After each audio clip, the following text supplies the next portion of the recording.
Unlimited. আতঙ্ক আনলিমিটেডে আপনাদের স্বাগত। পত্রভারতীর প্রযোজনায় এবং থ্রিলার স্টেশনের নির্দেশনায় আমাদের আজকের গল্প শ্রী অনীশ দেবের লেখা নীল আলো ভালো নয়। শ্রী অনীশ দেব বাংলার কল্পবিজ্ঞান গল্পের জন্য বিশেষভাবে সমাদৃত। কিশোর কল্পবিজ্ঞান, ভয় পাতাল, আমি পিশাচ, murder.com ইত্যাদি তাঁর উল্লেখযোগ্য গল্পগ্রন্থ।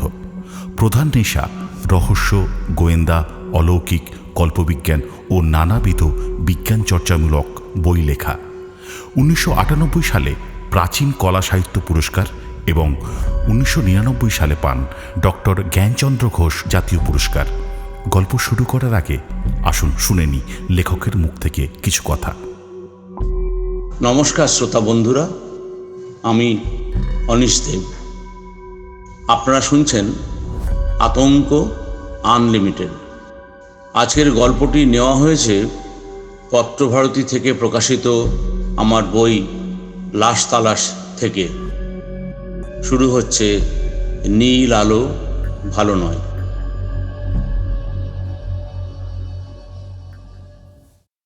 এই কথাটা তোরা জানিস কিনা জানি না, তবে ব্লু লাইটের সঙ্গে ভূত, প্রেত, অশরীরী, অলৌকিক এসব ব্যাপারের একটা অদ্ভুত কানেকশন আছে। সিগারেটে লম্বা টান দিয়ে সোমনন্দন ঘরের সিলিংয়ের দিকে দার্শনিক চোখে তাকালো। মনে হলো সিলিংয়ের কাছে জড়ো হয়ে থাকা অশরীরী আত্মা আর প্রেতাত্মার ঝাঁককে ও স্পষ্ট দেখতে পাচ্ছে। সোমনন্দনের বাঁ হাতে সিগারেট, তাই এক কর করে কাটা যাওয়া কনিষ্ঠা আর অনামিকা বড্ড কটকট করে চোখে পড়ছে। ওর ফটো তোলার শখ বরাবরের। বছর দশেক আগে ফটো তোলার আউটিংয়ে গিয়ে একটা ছোট লরির ধাক্কায় আঙুল দুটোর খানিকটা করে খোয়া গেছে। তবে এ নিয়ে সোমের কোনো সংকোচ বা অস্বস্তি নেই, বরং ওর হাবভাব থেকে মনে হয় কনিষ্ঠা আর অনামিকার এই চেহারাটাই স্বাভাবিক।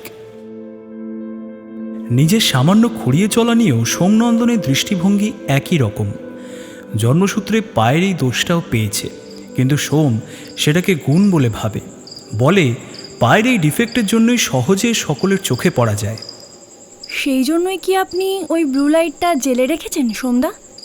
চাপা গলায় প্রশ্নটা করল অঙ্কিতা। ফর্সা, রোগা, হলদে কুর্তি, জিন্সের প্যান্ট, চোখে স্লিম ফ্রেমের চশমা। একেবারে ঠিক ধরেছিস। অঙ্কিতার দিকে তাকালো সোম, ধোঁয়া ছাড়ল স্লো মোশনে। তারপর দরজার ডান দিকে ঝোলানো নীল আলো ছড়ানো বাল্বটার দিকে কয়েক সেকেন্ড তাকিয়ে থাকার পর প্রায় ফিস ফিস করে বলল, নীল আলো জ্বালা থাকলে ভূত প্রেতেরা সহজে দেখা দেয়। মানে ব্লু লাইটটা ওদের অ্যাট্রাক্ট করার একটা এলিমেন্ট। এটাকে তোরা টোপও বলতে পারিস। ভূত প্রেতের দেখা পাওয়ার জন্য ওরা 5 জন টোপ ফেলে থম মেরে বসে আছে। তানিশা, প্রিয়ম, রাজেশ, অঙ্কিতা আর সোমনন্দন। কুবের ওদের আড্ডার সঙ্গী সাথী হলেও আজ আসেনি, ওর নাকি জ্বর মতন হয়েছে। সোমনন্দন ভূত প্রেত নিয়ে চর্চা করে, ভুতুড়ে বাড়িঘরের খোঁজখবর রাখে ভালো রকম। এখন এরকমই একটা ভুতুড়ে বাড়ির একতলার বড় হলঘরে ওরা বসে আছে ভূতের অপেক্ষায়। আসলে ভূত দেখার জন্য জেদ ধরেছিল রাজেশ। ও এখন তুলোর ব্যবসা করে বটে, তবে এক সময় সায়েন্সের ভালো স্টুডেন্ট ছিল। তাছাড়া কোন একটা যুক্তিবুদ্ধি সমিতির সদস্যও যেন।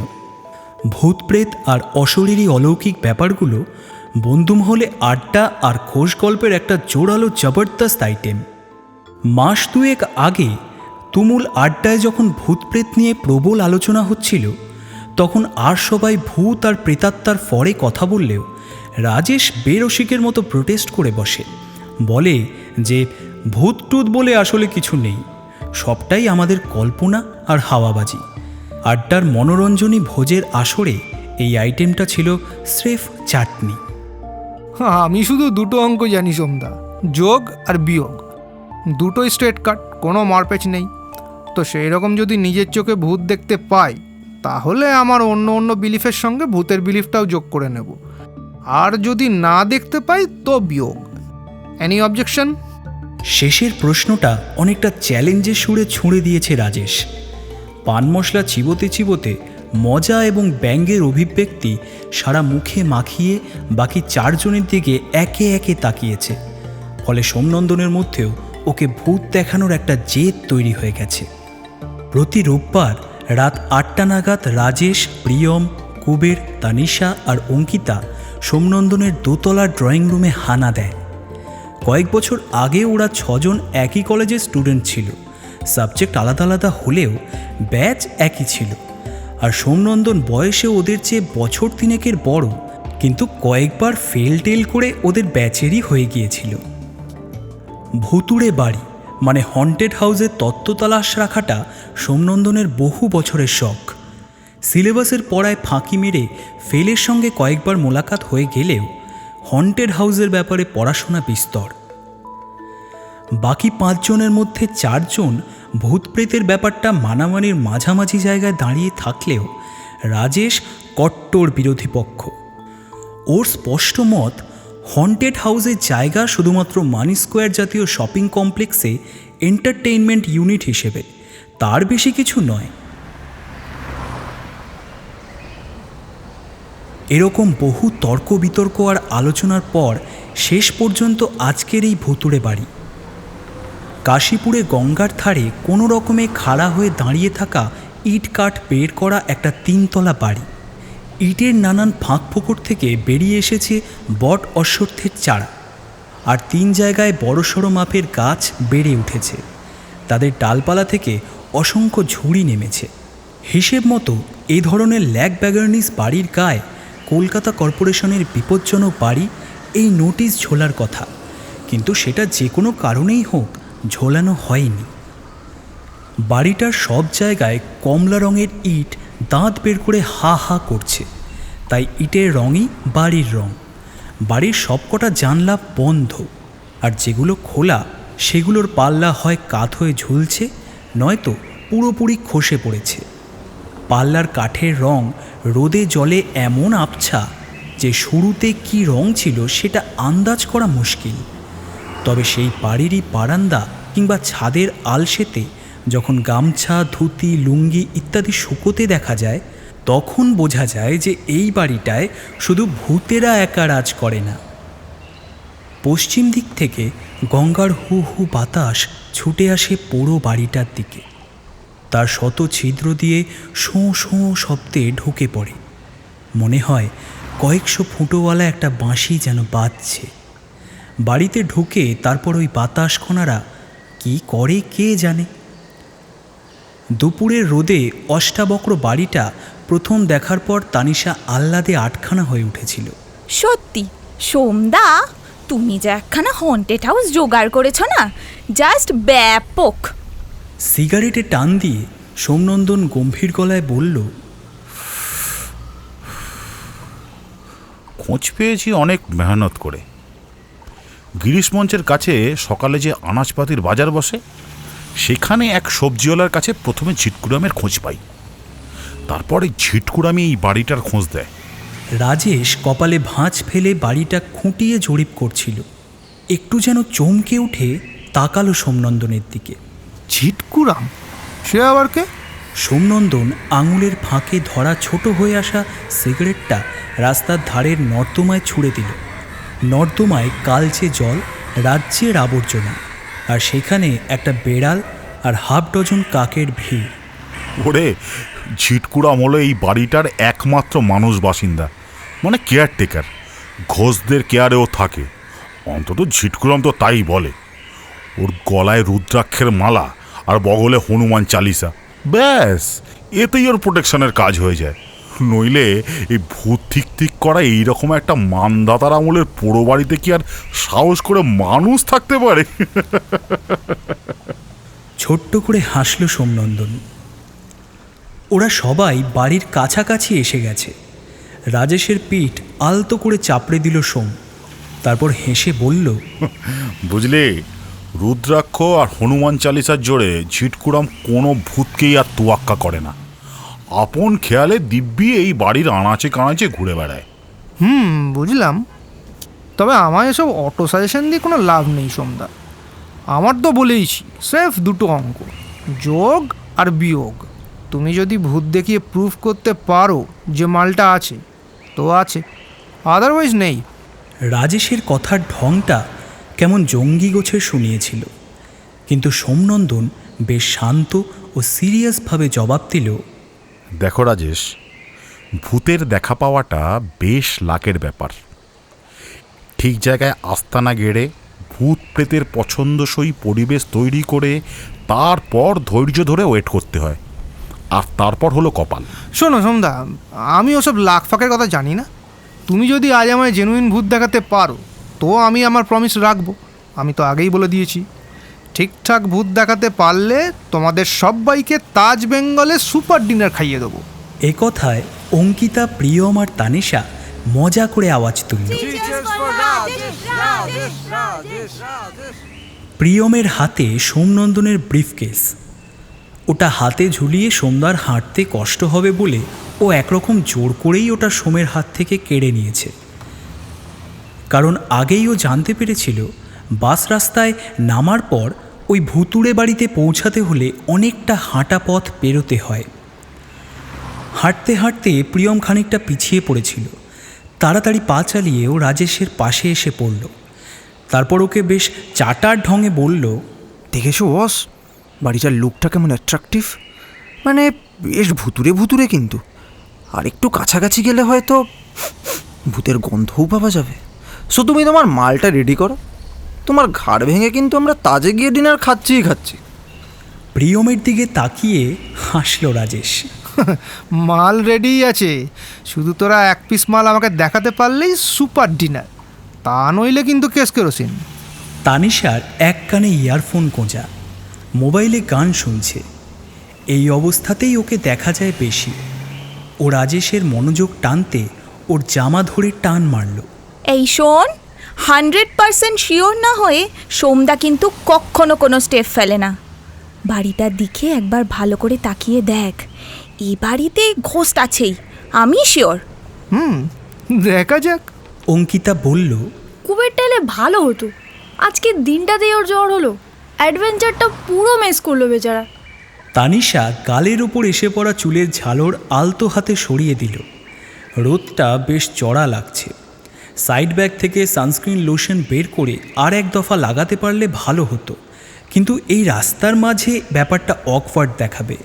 তাছাড়া প্রিয়ম সেটা নিয়ে চাটবে। তানিশার সাজগোজের একটু বাড়াবাড়ি রকম বাতিক আছে, এ নিয়ে বন্ধুরা ওকে আওয়াজ টাওয়াজও দেয়। তার মধ্যে প্রিয়মটা একটু বেশি। অঙ্কিতা প্রিয়মকে বলল, এই কুবেরকে একটা ফোন লাগাতো, দেখতো সালা এখন কি করছে। প্রিয়ম সঙ্গে সঙ্গে মোবাইল ফোন বের করে কুবেরকে ফোন লাগালো। বহুবার রিং হয়ে গেলেও কেউ ফোন ধরল না। প্রিয়ম চাপা গলায় কুবেরকে একটা খিস্তি দিয়ে ফোনটা কেটে দিল। তারপর ঘোষণা করার ঢঙে বলল, ও ফোন সাইলেন্ট করে পেছনে থার্মোমিটার গুজে ঘুমাচ্ছে।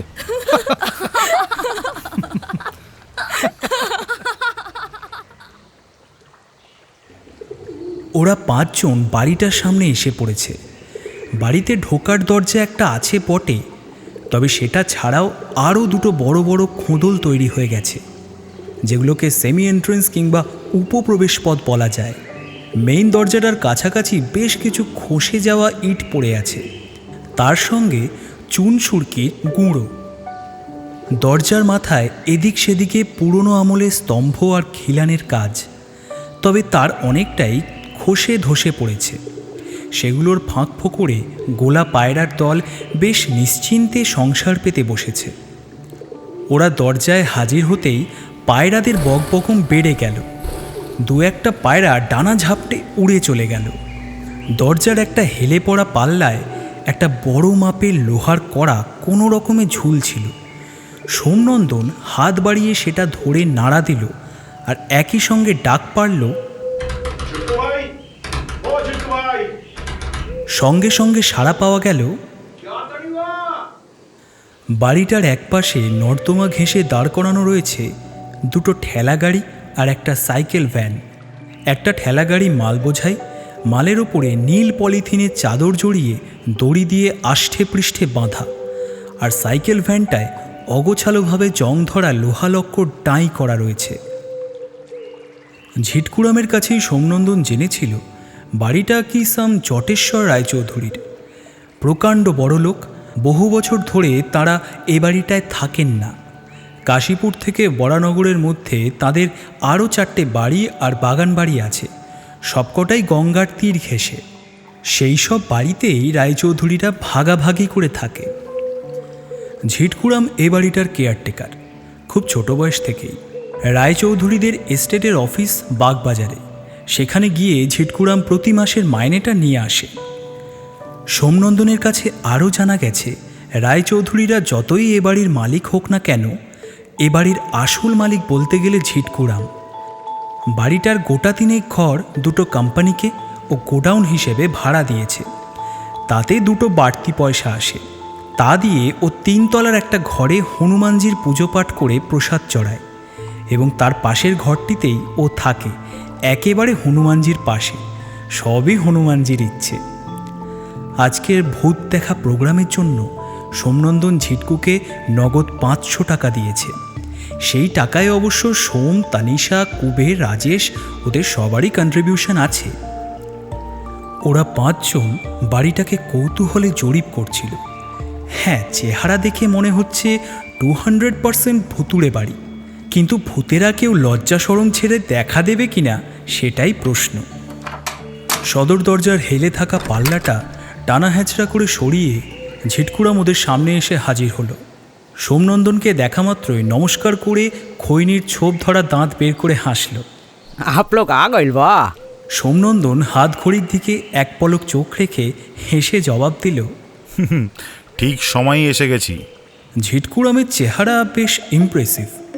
মানুষটা খুব রোগা এবং খুব লম্বা, মাথায় খোঁচা খোঁচা কাঁচা পাকা চুল, চোখ দুটো অস্বাভাবিক বড়, যেন আর সবার চেয়ে অনেক বেশি দেখতে পায়। চোখের ওপরে 2টো ভুরু যেন 2টো মিনি জঙ্গল। এই জঙ্গলে 6 ডজন স্বাস্থ্যবান ছারপোকা অনায়াসে লুকিয়ে থাকতে পারে। সোমনন্দন যেমনটা বলেছিল, ঝিটকুরামের গলায় রুদ্রাক্ষের মালা আর বগলে মলার দেওয়া একটা চটি বই, নির্ঘাত হনুমান চালিসা। মানুষটার পরনে একটা চেক কাটা লুঙ্গি আর হালকা মলিন একটা ফতুয়া। ফতুয়ার বুক পকেটে একটা সস্তার পেন উঁকি মারছে। সবাইকে অপেক্ষা করতে বলে সোম ভাঙাচোরা 2টো সিঁড়ির ধাপ ডিঙিয়ে ঝিটকুরামের কাছে এগিয়ে গেল। দুজনে চাপা গলায় কিছুক্ষণ কী সব কথা বলল, কিছুই শোনা গেল না। তারপর সোম ইশারায় বাকি সবাইকে ডাকল।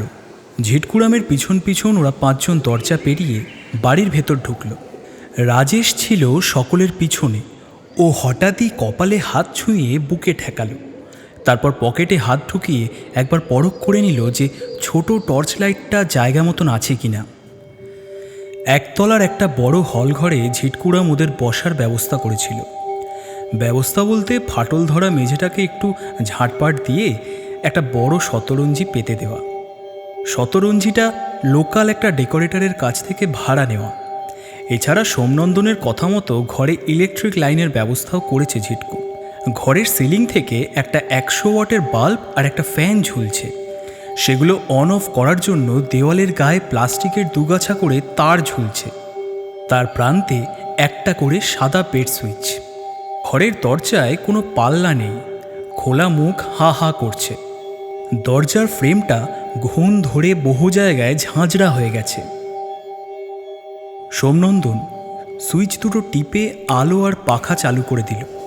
পাখাটা টাল খেয়ে ঘুরতে লাগলো। এখন সবে 3:30, তাই দিনের আলোর কাছে বাল্বের আলো পাত্তা পেল না। তবে অন্ধকার নেমে এলে সেই আলোই কাজে দেবে। ঘরের মোটামুটি মাঝখানে ওরা 5 জন নানান ঢঙে বসে পড়ল। তারপর নিজেদের মধ্যে কমেন্ট চালাচালি শুরু করলো। অঙ্কিতা মোবাইল ফোন বের করে কাকে যেন ফোন করতে লাগলো। রাজেশ এদিক ওদিক নজর চালিয়ে ঘরটাকে জরিপ করছিল। হঠাৎই সামনে দাঁড়িয়ে থাকা ঝিটকুরামকে লক্ষ্য করে প্রশ্ন করল, ঝিটকুরামজি, এই মাকানে কি অনেক ভূতপ্রেত আছে? প্রকাণ্ড চোখ জোড়া কপালে তুলল ঝিটকুরাম। आछे मने के तो चाय मकान रे एक तलाते सबसे ज्यादा झंझट हुआ। इधर देखो तो भूत, उधर देखो तो प्रेत, আরে ভূতে ভূতে একতলাটা একেবারে ঠাসাঠাসি হয়ে গেছে। ঝিটকুর কথায় রাজেশ হেসে ফেলল, হাসলো অন্যরা। ঝিটকু তখনও বলে চলেছে, अरे इधर उत्पात थे के जान बचाते ही तो हमें 3 तलाए हनुमान जीर बगल का कमरा में शिफ्ट हो गइल बा। আবার সামান্য হাসাহাসি। সোমনন্দন বলল, তোমাদের তো আগেই বলেছিলাম বাড়িটায় ভূত একেবারে ঠিক ঠিক করছে, এবার নাও। রাজেশ বলল। দেখা যাক কি হয়। প্রিয়ম ফুট কাটল। হয় তাজ বেঙ্গল নয় বে অফ বেঙ্গল। সোম ঝিটকুকে বিদায় দিল। পকেট থেকে রুমাল বের করে মুখ মুছল। হলঘরটার চার দেওয়ালেই ছোট বড় ফাটল আর ফাঁক ফোকর। তার কোনো কোনোটার ভিতর দিয়ে বাইরের আলো দেখা যাচ্ছিল। ঘরের পশ্চিমের দেওয়ালে দুটো বড় বড় জানলা। জানলা বলতে লম্বা লম্বা লোহার করাত লাগানো, চৌকো ফোকর। সেখানে পাল্লা টাল্লা কিছু নেই, তবে এককালে যে ছিল সেটা বোঝা যায় ফাটল ধরা ফ্রেমে এঁটে থাকা জং ধরা কবজা দেখে। এখন সেই জানলা দিয়ে আলো হাওয়া দুটোই আসছিল। সোম বলল, মন দিয়ে শোন, 5টা বাজলেই সবাই কিন্তু মোবাইল অফ করে দিবি। কোনো সাইলেন্ট বা ভাইব্রেশন মোড নয়, একেবারে বাংলা সুইচ অফ। এতটুকু বাড়তি আলো কিংবা সাউন্ড হলেই আমাদের কাজ কিন্তু ভেস্তে যাবে। তখন রাজেশ আমাকে এক হাত নেবে। আর তাজ বেঙ্গলটাও ভোগে যাবে। তানিশা মন্তব্য করল, তারপর কান থেকে ইয়ার প্লাগটা খুলে ফেলল। তানিশা, অঙ্কিতা আর রাজেশের কাছে বেশ বড়সড় 3টে পলিব্যাগ ছিল। সেগুলোতে কেক, চিপস আর কোল্ড ড্রিঙ্কের বোতল। সোম বলল অন্ধকার হওয়ার আগেই টিফিনের ব্যবস্থাটা সেরে ফেলতে। সবাই মাথা নাড়ল। প্রিয়ম একটা কেকের প্যাকেট নিয়ে ছিঁড়তে ছিঁড়তে বলল, আমার কিন্তু খিদে পেয়ে গেছে। সোমনন্দন ভাবছিল 5:30টার পর মোটামুটি অন্ধকার নেমে আসবে। তারপর অপেক্ষা। রাজেশকে হারানোর জন্য সোমের মধ্যে কেমন যেন একটা জেদ চেপে গেছে। আড্ডার মাঝে যখনই রাজেশ ভূতের ব্যাপারটা ব্যঙ্গ করে তুড়ি মেরে উড়িয়ে দিয়েছে, তখনই সোমনন্দনের ভেতরে একটা চাপা রাগ ফুটতে শুরু করেছে। মনে হয়েছে ভূত ওকে দেখাতেই হবে, যে করে হোক। উচিত শিক্ষা দিতেই হবে জেহাদি ছেলেটাকে। 5:30 থেকে রাত 11টা পর্যন্ত অপেক্ষা করবে সোম। তারপর ওদের জাল গুটিয়ে বাড়ি ফেরার পালা। এই 5.5 ঘন্টায় একটা কোনো রেজাল্ট তো পাওয়া যাবেই। গল্প গুজব আড্ডার মধ্যে কখন যেন অন্ধকার নেমে এলো। অঙ্কিতা কুবেরকে একবার ফোনে ট্রাই করলো, ফোন সুইচড অফ। ওর জ্বরের অবস্থা এখন কীরকম কে জানে। হলঘরটা মাপে বেশ বড় হওয়ায় ওদের বসার জায়গা থেকে হলঘরের দরজাটা বেশ দূরে। সেই জন্যই হয়তো দরজার ডান দিকে ঝোলানো মেটাল হোল্ডারটা 4 জন খেয়াল করেনি। সোমনন্দন ওর ব্রিফকেস খুলে একটা বড় নীল বাল্ব বের করল। ওটা হাতে নিয়ে উঠে গেল দরজার দিকে। বাল্বটা হোল্ডারে লাগিয়ে ওটার ঝোলানো বেড সুইচ টিপে বাল্বটা অন করে দিল। সঙ্গে সঙ্গে ঘরের আবহাওয়া যেন বদলে গেল। দরজার কাছাকাছি এলাকায় নীল লাইটের জোর বেশি। মাথার উপরে ঝোলানো বাল্বটা সেখানে তেমন জাঁকিয়ে বসতে পারেনি। বাতাসে মশলাপাতির গন্ধ টের পাওয়া যাচ্ছিল, তার সঙ্গে যেন মিশেছিল জংলি আগাছার গন্ধ। এমন সময় ঢিকি ঢিকি করে একটা ট্রেন যাওয়ার শব্দ শোনা গেল। এই বাড়িটা থেকে চক্ররেলের লাইন খুব বেশি দূরে নয়। জানলা দুটো দিয়ে কিছুটা আকাশ, কয়েকটা গাছ আর আগাছার কিছু ডালপালা দেখা যাচ্ছিল। আকাশে বোধহয় মেঘের পরত ছিল, কারণ কোনো তারা চোখে পড়ছিল না। নীল আলো নিয়ে অল্প বিস্তর কথাবার্তা চলছিল। অঙ্কিতার প্রশ্নের উত্তরে সোমনন্দন তখন বলছিল, নীল আলো জ্বালা থাকলে ভূত প্রেতেরা সহজে দেখা দেয়। মানে ব্লু লাইটটা ওদের অ্যাট্রাক্ট করার একটা এলিমেন্ট। এটাকে তোরা টোপও বলতে পারিস।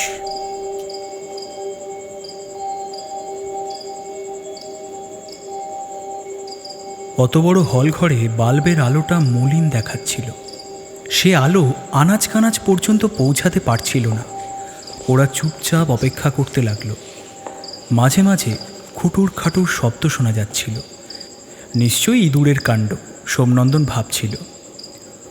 ও মাথার ওপরে জ্বলন্ত বাল্বটার দিকে তাকালো। এবার তো বাল্বটা অফ করে দিলেই হয়, শুধু নীল আলোটা জ্বললে ভূত প্রেতের দেখা পেতে সুবিধে হবে। সোমের পাশে বসেছিল প্রিয়ম। ও চাপা গলায় প্রিয়মকে বলল, ওপরের ওই আলোটা অফ করে দে তো, ওই যে ডান দিকের ওই বেড সুইচটা। প্রিয়ম কোনো কথা বলল না। সোজা উঠে গিয়ে সুইচ টিপে বাল্বটা অফ করে ফিরে এলো। সোমনন্দন সকলের চোখের আড়ালে প্রিয়মের উড়ুতে চাপ দিল। প্রিয়মও সোমের হাতে পাল্টা চাপ দিল। দুজনের মধ্যে কোনো সাংকেতিক কথাবার্তা হয়ে গেল যেন। বাল্বটা অফ করতেই ঘরের ক্যারেক্টার আবার বদলে গেল। বাকি চারজনের মনে হলো সত্যি সোমনন্দন ঠিক বলেছে, নীল আলোর মধ্যে একটা ব্যাপার আছে। হলঘরটা কেমন যেন একটা নীল অন্ধকারের মধ্যে ডুবে গেল। জানলা দিয়ে গঙ্গার বাতাস ছুটে এলো। সেই বাতাসে জানলার বাইরের গাছ আর আগাছার ডাল দুলতে লাগলো।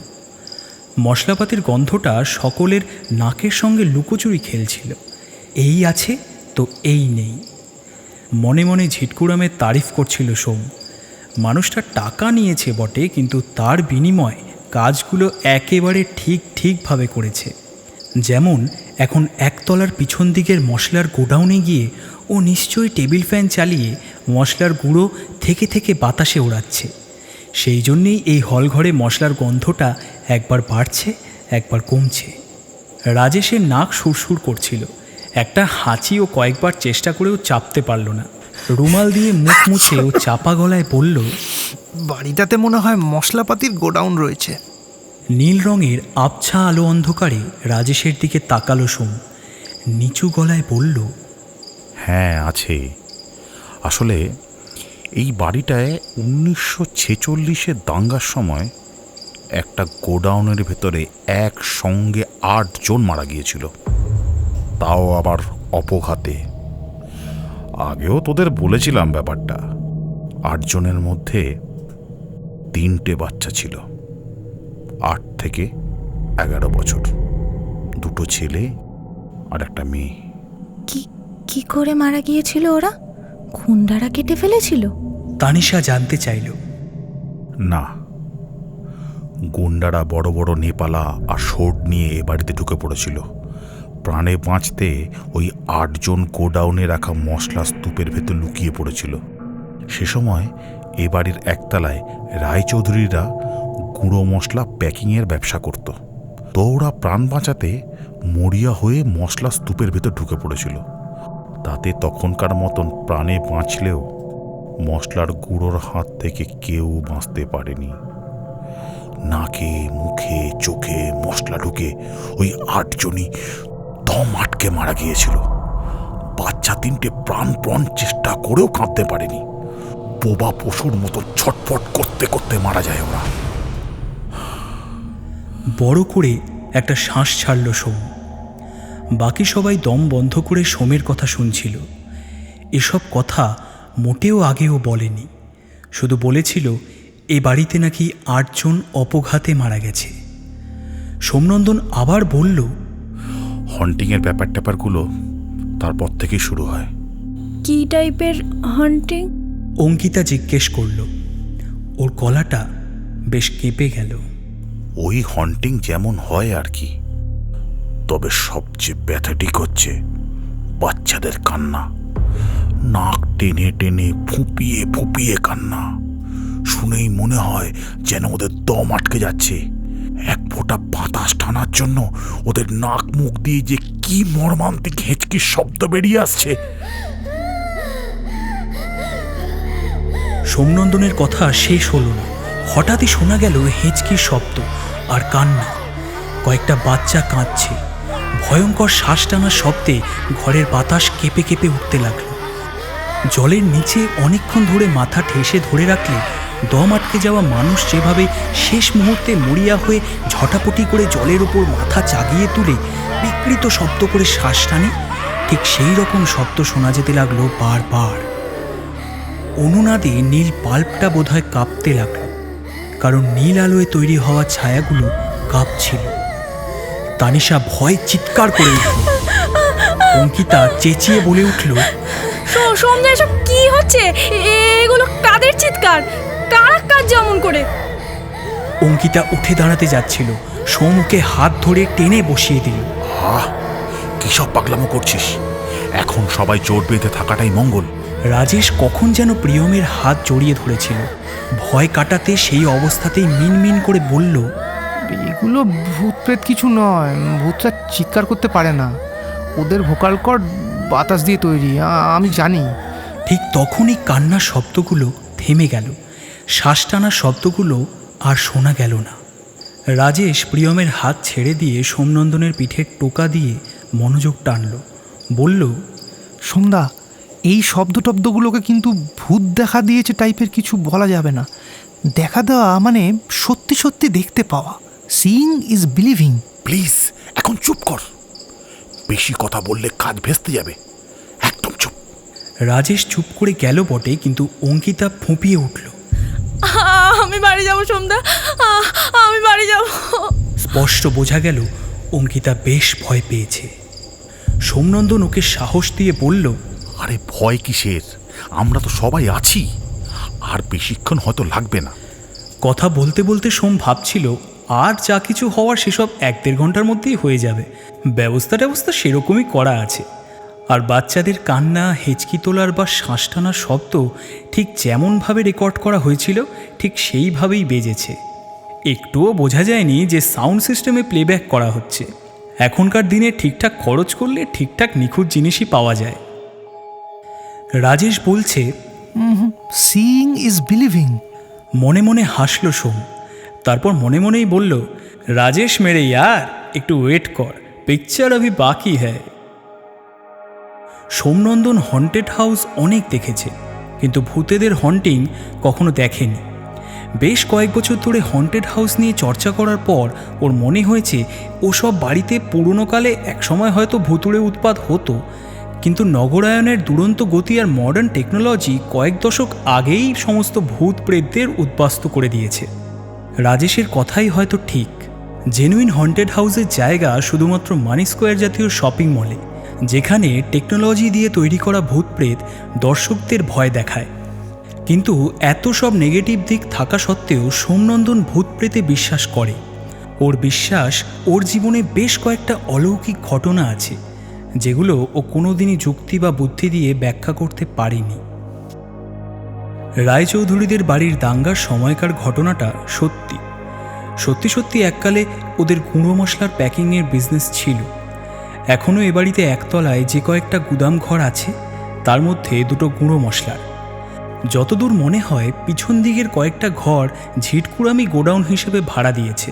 বলতে গেলে ওই হলো এই পোড়ো বাড়ির মালিক। চুপচাপ অপেক্ষার কাজটুকু চলছিল। হঠাৎই মনে হলো যেন দরজার কাছটায় একটা ছায়া দেখা দিয়েই সরে গেল। দরজার কাছে জেলে রাখা নীল আলো ছায়াটার গায়ে অদ্ভুত হাইলাইট তৈরি করেছিল। দরজার কাছে একটা ছায়া দেখা গেল না? প্রিয়ম প্রশ্ন ছুড়ে দিল শূন্যে। সোমনন্দন, আমিও দেখেছি, তবে ওটা ভূত বলে মনে হয়নি। রাজেশ ওর কনফিডেন্স আবার পুরোপুরি ফিরে পেয়েছে। কোথায় কোথায় ছায়াটা? তানিশা বলল, ওই তো দরজার কাছে দেখতে পেলাম, সেট করে সরে গেল। এবার অঙ্কিতা বলল, সোমনন্দনের কথা মতো ওরা কেউই ডিস্টারবেন্স তৈরি করতে চাইছিল না, তাই সকলেই চাপা গলায় কথা বলছিল। সকলের নজরের আড়ালে প্রিয়মের পিঠে চাপ দিল সোম। প্রিয়মও সেই চাপ ছোট্ট করে ফিরিয়ে দিল, যার মানে সব ঠিকঠাকই চলছে। বোঝা গেল ওরা দুজনেই এই সান্ধ্য নাটকের প্রযোজক এবং পরিচালক। রাজেশ বেটা ভয় পেলেই এই নাটকে ড্রপ সিন পড়বে। ছায়াটা যেটা পলকের জন্য দেখা গেছে সেটা কোনো বাচ্চার নয়, যুবকের। সেই ছায়াটার পিছনে কার কায়া আছে সেটা সোমনন্দন আর প্রিয়ম জানে। হাত ঘড়ি দেখল সোম। হ্যাঁ, এখনই দোতলা থেকে শব্দটব্দ হওয়ার কথা, এবং হলো তাই। দুম তাম ধরাম শব্দ পাওয়া গেল দোতলা থেকে, যেন অনেক জিনিসপত্র আর ফার্নিচার হুড়মুড়িয়ে ছিটকে পড়তে লাগলো মেঝেতে। পড়তে লাগলো তো পড়তেই লাগলো। পুরনো বাড়িটা থরথর করে কেঁপে উঠল। সোমনন্দন ভাবল ঝিটকুটা বড্ড বাড়াবাড়ি করছে, ভাঙাচোরা জিনিসপত্র আর ফার্নিচার এতক্ষণ ধরে মেঝেতে হুড়মুড়িয়ে ফেলার কোনো মানে হয়? সোম প্রিয়ম অবাক এবং ভয় পাওয়া মুখে বারবার সিলিংয়ের দিকে তাকাতে লাগলো। এই অভিনয়টুকু করা জরুরি। এসব কিসের আওয়াজ? রাজেশের কথা শুনে মনে হলো ও ভয় পেয়েছে। অঙ্কিতার তানিশা বারবার সোমকে বলতে লাগলো, ও বাবা, ভয় করছে, এই বাড়িটা সত্যি সত্যি হন্টেড। একদম ঠিক ঠিক। ভয় পেও না, আর একটু ধৈর্য ধরো, আর একটু ওয়েট করো। তারপরই নাটক শেষ হবে। রাজেশের ফাইনাল ভয়ের ডোজটা এখনও বাকি রয়েছে। সোম ভাবল। রাজেশ চুপ করে রয়েছে। দোতলার আওয়াজগুলো শুরু হতেই ও রিফ্লেক্স অ্যাকশনের মতো প্রিয়মের হাত চেপে ধরেছিল। ওর মুখে নীল আলো পড়ে কেমন অপার্থিব দেখাচ্ছিল। সব মিলিয়ে মনে হচ্ছিল ও ভয় পাওয়ার খুব কাছাকাছি পৌঁছে গেছে। সোমনন্দন ওর ব্রিফকেসটা খুলে ভেতরে হাতড়াচ্ছিল, আর প্রিয়ম হলঘরের দরজার দিকে তাকিয়েছিল, যেন নাটকের পরের দৃশ্যটা দরজার ফ্রেম থেকে উঠে আসবে। হলো ঠিক তাই। দরজার কাছে হঠাৎ করেই একটা ছায়া এসে হাজির হলো। ছায়াটার গায়ে চকচকে প্লাস্টিকের পোশাক, তার উপরে নীল আলো পড়ে আভা ঠিকরে বেরোচ্ছে। ছায়াটা বেশ লম্বা, মাথায় হুড বা ঘোমটা চাপানো। সোমনন্দন জানে পোশাকটা একটা ট্রান্সপারেন্ট ওয়াটারপ্রুফ। ও কুবেরকে এরকম পোশাকই পরতে বলেছিল। তাছাড়া পরিকল্পনা মাফিক এতক্ষণ ধরেও ঝিটকুরামের সঙ্গে আড়ালে হাত লাগিয়েছিল। এখন শেষ দৃশ্যে সামনে এসেছে। বাচ্চাদের কান্না আবার শোনা গেল, তার সঙ্গে শ্বাস টানা সেই যন্ত্রণার শব্দ। শ্বাস টানতে গিয়ে ওদের ছোট ছোট বুক যেন ফেটে চৌচির হয়ে যাবে এখুনি। ঠিক তখনই দরজার কাছে দাঁড়িয়ে থাকা ছায়া মানুষটা ডান হাতটা সামনে বাড়িয়ে আঙুল তুলে দেখালো সোমের দিকে। রাজেশ ভয়ে কেঁপে উঠল। ওর মুখ দিয়ে গোঙানির আওয়াজ বেরিয়ে এলো। ও সোমনন্দনকে একেবারে চাপটে ধরল। ও আর চুচতে পারছে না, হেরে গেছে। ছোট ছেলের ভয় কাটানোর জন্য মা যেমন তাকে বুকে জড়িয়ে ধরে পিঠে হাত বুলিয়ে দেয়, সোম রাজেশকে জড়িয়ে ধরে ঠিক সেই কাজটাই করতে লাগলো। অঙ্কিতা আর তানিশাও একে অপরকে জড়িয়ে ধরেছে। ভয় দেবদারু পাতার মতো শিরশির করে কাঁপছে। ওরা ভয় পেতেই পারে, কারণ সোমনন্দন প্রিয়ম আর কুবেরের সিক্রেট প্ল্যানের কথা ওরা জানে না। পাছে প্ল্যানটা জানাজানি হয়, সেই জন্য সোম শুধু কুবের আর প্রিয়মকে ওর মতলবের কথা বলেছিল। এ বাড়িটা পছন্দ করার পর সোমকে অনেক টাকা খরচা করতে হয়েছে। প্রথমত ঝিটকুরামের সার্ভিস পয়সা দিয়ে কিনতে হয়েছে। তাছাড়া আজকের ভুতুড়ে আবহাওয়া, শব্দ ইত্যাদির জন্য যেসব আয়োজন করা হয়েছে তার জন্য খরচ করতে হয়েছে। কুবের আর প্রিয়মকে সঙ্গে নিয়ে কম করে 4 বার এ বাড়িতে এসেছে সোম। নানান ব্যবস্থা ঠিকঠাক করে শেষ করার পর বেশ কয়েকবার রিহার্সালও দিয়েছে। আর আজ কুবের জ্বরের গল্প ফেঁদে এ বাড়িতে এসে ঝিটকুরামের সঙ্গে কাঁধে কাঁধ লাগিয়ে ব্যাকগ্রাউন্ডে কাজ করেছে। সুতরাং সাফল্য খুব সহজে এমনি এমনি আসেনি। আসলে রাজেশের ভীষণ দম্ভ। কথাবার্তা বলার সময় এমন রাফ স্টাইলে বলে যে বাকিদের কোনো রেয়াত করে না, সব সময় ওভার কনফিডেন্স শো করে। এই অ্যাটিটিউডটা সোমনন্দন মোটেই পছন্দ করত না। ধীরে ধীরে ওর দলে কুবের আর প্রিয়মও যোগ দিয়েছিল। এখন সেই দাম্ভিক মালটা সোমনন্দনের আলিঙ্গনে নেতিয়ে পড়ে আছে। কে জানে অজ্ঞান হয়ে গেল কিনা। ওর দম্ভ একেবারে চুরচুর হয়ে গেছে। সোমনন্দন আর প্রিয়ম কুবেরের দিকে তাকিয়েছিল। এইবার নাটক শেষ হওয়ার কথা। তারপর সোম সকলের কাছে আজ ভূত দেখার রহস্য ফাঁস করবে। কিন্তু হলঘরে হঠাৎ যেন পাগল করা ঝড় উঠল। অথচ জানলার বাইরে গাছের পাতারা, ডালপালারা তাদের ছন্দে অন্য কম্পাঙ্কে দুলছে। সোম প্রিয়মরা অবাক হয়ে জানলার বাইরে তাকিয়ে রইল। এ কেমন ঝড়! হলঘরে বাতাসের ঘূর্ণিপাক চলছে। মাথার ওপরে সিলিং ফ্যানটা বিপজ্জনকভাবে টাল খাচ্ছে। নীল আলোর বাল্বটা এই বুঝি দেওয়ালের ঠোক্কর খেয়ে চৌচির হয়ে গেল। সোমের নাটকে তো এই ঝোড়ো ব্যাপারটা ছিল না। তাছাড়া ঘরে বাইরে দুরকম চরিত্রের বাতাস, এটাই বা কেমন করে সম্ভব? অসম্ভবের আরও অনেক কিছু তখনও বাকি ছিল। বাচ্চাদের চিৎকার শুরু হয়ে গেল হঠাৎই। এটা আগের মতো কান্না কিংবা শ্বাস টানার শব্দ নয়, এটা বুক ফুটো করা এক তীক্ষ্ণ তীব্র চিৎকার। চিৎকারটা কানে তালা ধরিয়ে সারা বাড়িতে ছড়িয়ে পড়ল। একতলা, দোতলা অথবা তিনতলায় কোথাও অসংখ্য কাঁচ ভেঙে পড়ল। ভাঙতেই লাগলো। সবাই এটুকু বুঝতে পারল চিৎকারের ধরনটা ভীষণ রাগী। অনেকগুলো ছোট ছোট ছেলে মেয়ে যেন ভয়ঙ্কর রাগে চিৎকার করছে, যেন ওদের নিজস্ব এলাকায় অপছন্দের কেউ ঢুকে পড়েছে। সেই অপছন্দের কেউ যে কুবের সেটা বোঝা গেল প্রায় সঙ্গে সঙ্গেই। তিনটে ছোট ছোট নীল ছায়া কুবেরের গা ঘেঁষে হঠাৎই জন্ম নিল। ওদের গায়ে ঘষা ঘষা নীল রং, অনেকটা মোম রঙের মতো। সে রং কোথাও আছে, কোথাও নেই, কিন্তু তা সত্ত্বেও বোঝা যাচ্ছিল ছায়াগুলোর মধ্যে দুটো ছায়া ছেলের আর একটা মেয়ের। ওদের মুখগুলো হাঁ করা, যেন আ আ করে বিকট চিৎকার করছে। বাচ্চাগুলোর হাত ক্রমাগত লম্বা হতে লাগলো। তারপর কুবেরের কোমরে পেঁচিয়ে যেতে লাগলো লাটাইয়ে সুতো জড়ানোর মতো। গুঁড়ো মশলার গন্ধে ঘর টইটুম্বুর। সেই গন্ধ নিয়ে ঝোড়ো বাতাস দামাল ছেলের মতো ছুটোছুটি করে খেলা করছে। রাজেশকে ঠেলে সরিয়ে সোমনন্দন কোনো রকমে উঠে দাঁড়ালো। ওর মাথা টলছে, চোখ কিছুটা ঝাপসা, মশলা জড়ানো বাতাসে জ্বালা করছে। রাজেশ শতরঞ্জির ওপরে টলে পড়ে গেল। ও বোধহয় অজ্ঞান হয়ে গেছে। বাকি তিনজন ভয়ে কাঠ, গলা দিয়ে গোঙানি ছাড়া আর কোনো আওয়াজ বেরোচ্ছে না। সোম বলে চিৎকার করে উঠল। কুবেরের শরীরটা এখন ছটপট করছে, শূন্যে উঠছে। যন্ত্রণায় নিংড়ে কয়েকটা শব্দ বেরিয়ে এলো কুবেরের মুখ দিয়ে। সন্ধ্যা,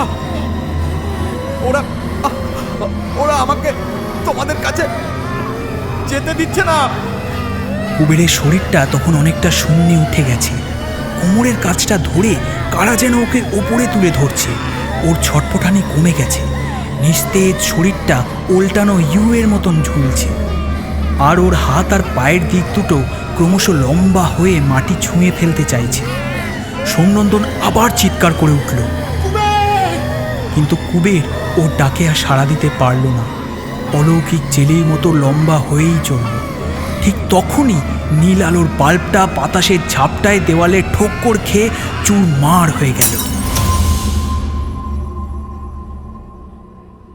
হলঘরটা এখন অন্ধকার, অন্ধকার।